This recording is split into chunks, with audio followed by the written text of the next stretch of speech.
തൃശൂർ ആനക്കല്ലിൽ യുവതിയെ ഭർത്തൃവീട്ടിൽ മരിച്ച നിലയിൽ കണ്ടെത്തി. ആവണിശ്ശേരി സ്വദേശി ഉണ്ണിമായയാണ് മരിച്ചത്. രാവിലെ വീട്ടിൽ അനക്കമില്ലാതെ കിടന്ന ഉണ്ണിമായെ ബന്ധുക്കൾ ആശുപത്രിയിൽ എത്തിച്ചെങ്കിലും മരിക്കുകയായിരുന്നു. ഒളിവിലായിരുന്ന ഭർത്താവ് ശിവപ്രസാദിനെ പോലീസ് കസ്റ്റഡിയിലെടുത്തിട്ടുണ്ട്.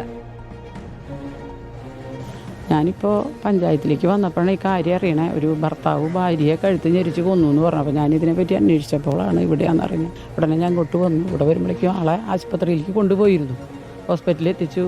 പക്ഷെ അവിടെ എത്തണേലും മുമ്പ് മരിച്ചു എന്നാണ് പറയണേ. ഭാര്യ ജോലിക്ക് പോകാനായിട്ട് ഡ്രസ്സൊക്കെ മാറി വന്നതാണ് താഴ്ത്ത്. അപ്പം അമ്മ ചായയും കഴിക്കാനുള്ളതൊക്കെ എടുത്ത് വെച്ചപ്പോൾ പറഞ്ഞു, ഞാൻ സ്പ്രേ അടിക്കാൻ മറന്നു അമ്മ, ഞാൻ മോളിൽ പോയിട്ട് ഒന്ന് സ്പ്രേ അടിക്കട്ടെ എന്ന് പറഞ്ഞാൽ അവൾ മോളിലേക്ക് ചെന്നു. ഇത്തിരി കഴിഞ്ഞപ്പോൾ അവൻ ഇറങ്ങി വന്നിട്ട് പറഞ്ഞു നമ്മോട് ഞാൻ അവളെ കൊന്നു എന്ന് പറഞ്ഞു.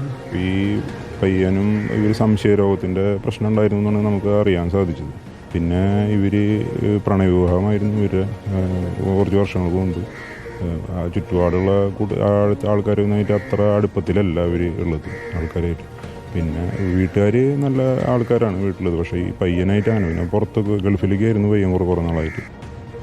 നിതിൻ സേവ്യർ വിവരങ്ങളുമായി. നിതിൻ, ഇതൊരു കൊലപാതകമാണ് എന്ന് വ്യക്തമാവുകയാണോ? എന്താണ് ഇപ്പോൾ പോലീസ് പറയുന്നത്?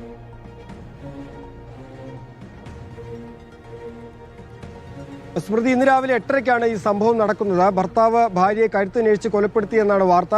കൊലപാതകമാണെന്ന് തന്നെയാണ് പോലീസിന്റെ പ്രാഥമിക നിഗമനം. ഇന്ന് രാവിലെ 8:30-ക്കാണ് ഈ സംഭവം നടക്കുന്നത്. അതായത് ശിവപ്രസാദും ഉണ്ണിമായയും തമ്മിൽ കഴിഞ്ഞ കുറച്ച് ദിവസങ്ങളായി ഇത്തരത്തിൽ ചില പ്രശ്നങ്ങൾ ഉണ്ടായിരുന്നു എന്നാണ്, കുടുംബ പ്രശ്നങ്ങൾ ഉണ്ടായിരുന്നു എന്നാണ് അവിടുത്തെ പഞ്ചായത്ത് പ്രസിഡന്റ് അടക്കം നമ്മളോട് പറഞ്ഞിരിക്കുന്നത്. അതിനിടെ ഇന്ന് രാവിലെ ഇവർ രണ്ടുപേരും ജോലിയുള്ളവരാണ്. ശിവപ്രസാദ് തൃശൂർ ടൗണിലൊരു പച്ചക്കറി കട നടത്തുന്നയാളാണ്. ഒപ്പം ഉണ്ണിമായയ്ക്കും സ്വകാര്യ സ്ഥാപനത്തിൽ ജോലിയുണ്ട്. അങ്ങനെ ജോലിക്ക് പോകാനായി റെഡിയായി ഇറങ്ങി വന്നപ്പോഴാണ് ഇത്തരത്തിൽ ഈ സംഭവം നടക്കുന്നത്. ഇവർ തമ്മിൽ വാക്കുതർക്കമുണ്ടാവുകയും പിന്നീട് ശിവപ്രസാദ് കഴുത്ത് ഞെരിച്ച് ഭാര്യയെ കൊലപ്പെടുത്തുകയുമായിരുന്നു എന്നാണ് വാർത്ത. ഇവർ ഈ വിഷു ഒക്കെ കഴിഞ്ഞ് ഉണ്ണിമായ കുറച്ച് ദിവസങ്ങൾക്ക് മുൻപാണ് ഈ ശിവപ്രസാദിന്റെ വീട്ടിലേക്ക് തിരിച്ചു വന്നത്. അങ്ങനെ ഈ സംഭവത്തിന് ശേഷം ഞാൻ അവളെ കൊന്നു എന്ന് ശിവപ്രസാദിന്റെ അമ്മയോട് ശിവപ്രസാദ് പറയുമായിരുന്നു. അങ്ങനെ ശിവപ്രസാദിന്റെ അമ്മയാണ് ബഹളം വെച്ചുകൊണ്ട് പുറത്തേക്ക് വന്ന ആൾക്കാരെയൊക്കെ വിളിച്ചുകൂട്ടി അങ്ങോട്ടേക്ക് വരുന്നത്. അപ്പോൾ അവരെത്തിയപ്പോഴേക്കും ഉണ്ണിമായ അബോധാവസ്ഥയിലായിരുന്നു. ഉടനെ തന്നെ ജില്ലാ ജനറൽ ആശുപത്രിയിലേക്ക് എത്തിച്ചെങ്കിലും ഉണ്ണിമായ മരിച്ചിരുന്നു. ഇതിനുശേഷം ഇയാൾ ഇവിടെ നിന്നും ഓടി രക്ഷപ്പെടുകയായിരുന്നു. ഇയാളുടെ മൊബൈൽ ഫോണിന്റെ ടവർ ലൊക്കേഷൻ അടക്കം നടത്തിയ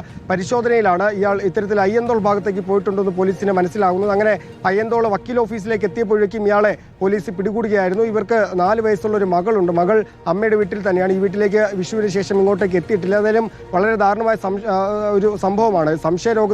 സംശയത്തിന്റെ പേരിലാണ് ഭാര്യ ഇയാൾ ഇത്തരത്തിൽ കഴുത്തു ഞെരിച്ച് കൊലപ്പെടുത്തിയെന്നാണ് പോലീസ് പ്രാഥമികമായി പറയുന്നത്. ഏതായാലും ഇയാളെ അല്പസമയം മുൻപ് ഒളിവിൽ പോയ ഇയാളെ പോലീസ് കസ്റ്റഡിയിലെടുത്തിട്ടുണ്ട്. ഇയാളെ വിശദമായി തന്നെ പോലീസ് ചോദ്യം ചെയ്യുന്നുണ്ട്. ഇന്ന് രാവിലെയാണ് 8:30-ക്ക് ഇത്തരത്തിൽ ഭാര്യയെ ഭർത്താവ് കഴുത്തു ഞെരിച്ച് കൊലപ്പെടുത്തുന്നത്. ശരി, നിതിൻ സേവ്യറാണ് കൊച്ചിയിൽ നിന്ന് വിവരങ്ങൾ നൽകിയത്.